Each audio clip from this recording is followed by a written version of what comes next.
Hi, this is Vincent Laforet And Tab Furshoff from Freefly. with a behind-the-scenes view of the first short shot with the MOVI. Yep.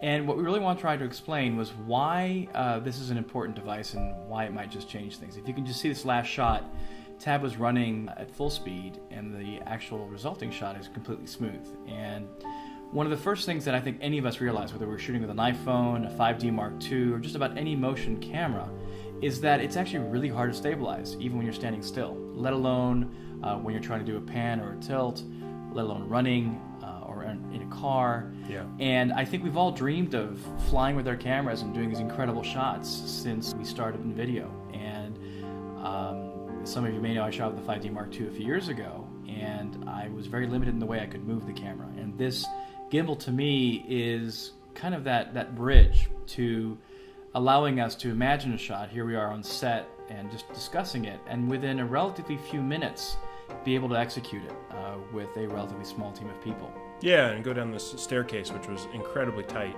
and I could barely fit down just myself, and to be able to pull off that shot going down, it was pretty cool. And there's the handoff, and you saw the camera moved in the behind the scenes, but look at how smooth it is here. And the reality is cinema is about working with other people, it's about working with other professionals, and that's the beauty of it.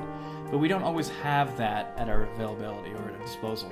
And in this case, if you have a gimbal operator that's solo, you can do a lot of stuff. But if you have a second operator as well, you can do even fancier takes like this, where you're just running through a variety of scenes and pulling off stuff that generally would take quite experienced levels of Steadicam operators or gear like jibs and sliders or even cable cams. Running downstairs like this and getting this kind of result is just not something you can generally do very easily. Yeah, I think that's an important thing that I really grew to love about the system is you separate the jobs of moving the camera and pointing the camera, and what that does is allows the person who's moving the camera, I can just focus on running and not tripping and falling. And Hugh's operating on the remote here, and he's focused completely on framing. So we divide the labor up, and I think the result is better for it.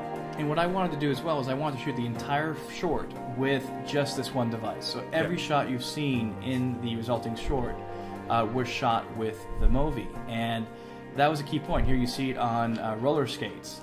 And we're running after a cab, and when people see this shot, they're like, okay, I guess it's a Steadicam guy running really quick.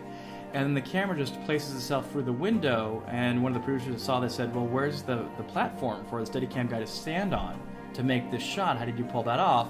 And then here, John pulls away from the cab and keeps writing, and then people go, well, how did you do that? And the reality is, in the cinema world, we have lots of limitations, and this tends to really eliminate them. That's why I find that at the start, this is an incredibly exciting piece of future technology that will really be applicable to high-end filmmakers in Hollywood, all the way down to indie filmmakers all over the world, pretty much. Yeah.